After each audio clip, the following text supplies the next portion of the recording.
Assalamualaikum warahmatullahi wabarakatuh. Apa kabar anak solih solihah semuanya? Alhamdulillah, kali ini kita melanjutkan tema 4 tentang globalisasi. Sebelum kita mulai, kita awali dengan kalimah basmalah. Bismillahirrahmanirrahim. Kali ini materi pembelajaran kita fokuskan pada materi tentang energi alternatif, kerjasama ASEAN, bidang iptek dan poster. Masih ingatkah kalian apa itu energi alternatif? Ya, energi alternatif adalah semua energi yang digunakan untuk bertujuan menggantikan bahan bakar fosil. Bahan bakar fosil itu adalah batu bara, minyak, dan gas alam. Nah, apa saja sumber energi alternatif itu? Sumber energi alternatif yang pertama adalah matahari. Energi yang diberikan oleh matahari berupa panas dan cahaya. Panas dan cahaya matahari sangat bermanfaat bagi kehidupan manusia dan makhluk hidup lainnya. Energi cahaya matahari diubah menjadi energi listrik oleh alat yang disebut sel surya atau solar cell atau disebut juga fotovoltaik. Sedangkan panas matahari diubah menjadi listrik dengan alat yang disebut panel surya. Panas yang dihasilkan oleh matahari dapat digunakan sebagai pemanas air di rumah. Berikut komponen yang memanfaatkan cahaya matahari sebagai penghasil energi listrik. Perhatikan gambar berikut fungsi dari masing-masing komponen. Sel surya digunakan untuk mengubah cahaya matahari menjadi energi listrik. Kontroler, alat yang mengatur tegangan yang dikeluarkan oleh sel surya, mengatur pengisian baterai dan mencegah pengisian yang berlebihan pada baterai. Inverter, alat untuk mengubah arus listrik searah atau DC menjadi arus bolak-balik atau AC. Baterai berfungsi untuk menyimpan energi listrik yang dihasilkan oleh sel surya. Baterai berguna saat malam hari atau saat hujan. Sumber energi alternatif yang kedua adalah angin. Angin sejak lama sudah dimanfaatkan oleh manusia. Kapal layar bisa berkeliling dunia dengan tenaga angin. Tenaga angin saat ini bisa dimanfaatkan untuk menghasilkan listrik. Alat yang digunakan disebut aerogenerator.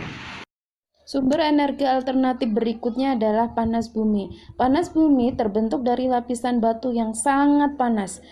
Ini menunjukkan bahwa bumi merupakan sumber energi. Proses kerja dari panas bumi menjadi energi listrik bisa kalian simak, dibaca berikut. Uap air panas ini disebut geyser.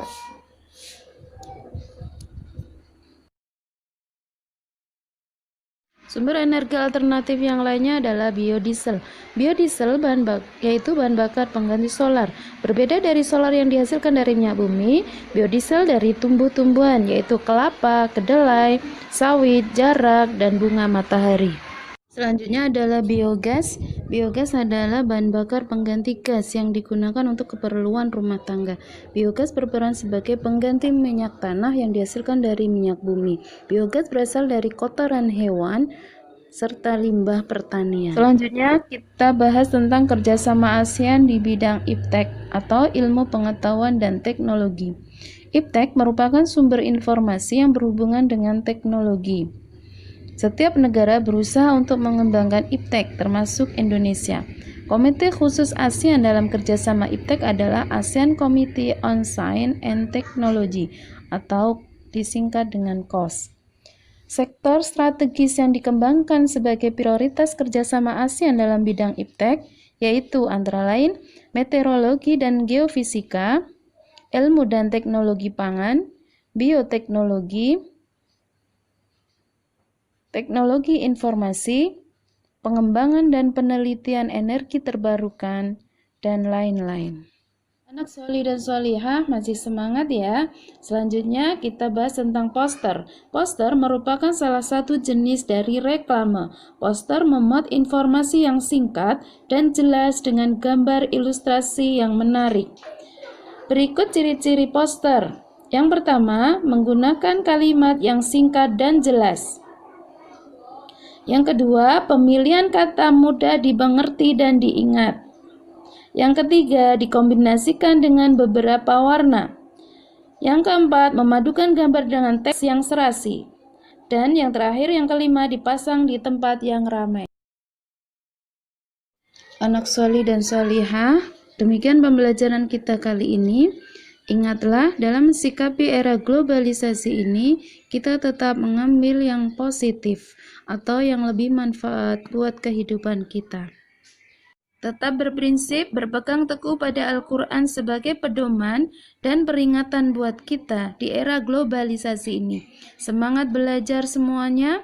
Jazakumullah khair. Wassalamualaikum warahmatullahi wabarakatuh.